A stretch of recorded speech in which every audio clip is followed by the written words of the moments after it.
Ekosistem lamun merupakan suatu ekosistem yang kompleks dan mempunyai sifat dan manfaat yang sangat penting bagi perairan wilayah pesisir. Lamun atau seagrass termasuk dalam kelompok Angiospermae yang hidupnya terbatas, khususnya perairan dangkal yang masih terdapat penetrasi sinar matahari serta dipengaruhi oleh pasang surut wilayah pesisir.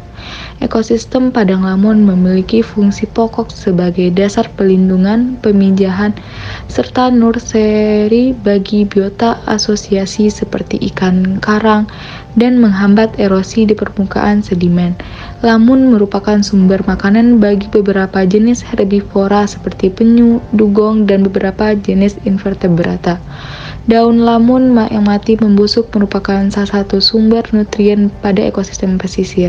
Tetapi sebagai salah satu ekosistem yang penting bagi paku hidup, seringkali adanya ancaman yang dihadapi oleh lamun, salah satunya manusia itu sendiri. Saat ini banyak aktivitas manusia yang menyebabkan kerusakan pada ekosistem lamun sehingga untuk jangka panjang akan mengancam keberadaan ekosistem lamun itu sendiri. Di antara lain yang pertama pengerukan dan pengurukan yang berkaitan dengan pengembangan pinggir laut dan pelabuhan yang menyebabkan kerusaknya habitat dan rusaknya kualitas air yang dapat membuat fotosintesis terhambat. Yang kedua, pembuangan sampah organik cair yang membuat penurunan kadar oksigen terlarut dalam kolam air di padang lamun yang dapat mengganggu penyediaan oksigen bukan hanya bagi lamun tetapi juga bagi hewan-hewan air yang menggunakan padang lamun sebagai tempat hidupnya. Yang ketiga, pencemaran oleh limbah industri terutama logam berat atau dalam bentuk senyawa-senyawa organik metalik dan senyawa-senyawa organoklorid. Keempat, pencemaran oleh limbah pertanian. Kelima, pencemaran minyak.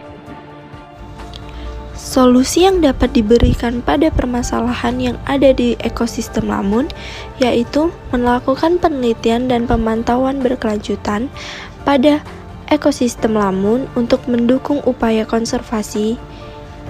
Kemudian, pencegahan kerusakan fisik seperti penangkapan ikan yang merusak habitat lamun, penggunaan alat tangkap yang tidak ramah lingkungan, atau pembangunan pesisir yang tidak terkendali. Selanjutnya, ada penyuluhan dan pendidikan masyarakat. Untuk melakukan kampanye penyuluhan dan pendidikan kepada masyarakat sekitar tentang pentingnya ekosistem lamun, manfaatnya, dan dampak negatifnya dari tindakan merusak. Kemudian, melakukan pengelolaan pesisir berkelanjutan untuk menjadi pemangku atau pemanfaatan dari sumber daya yang seimbang.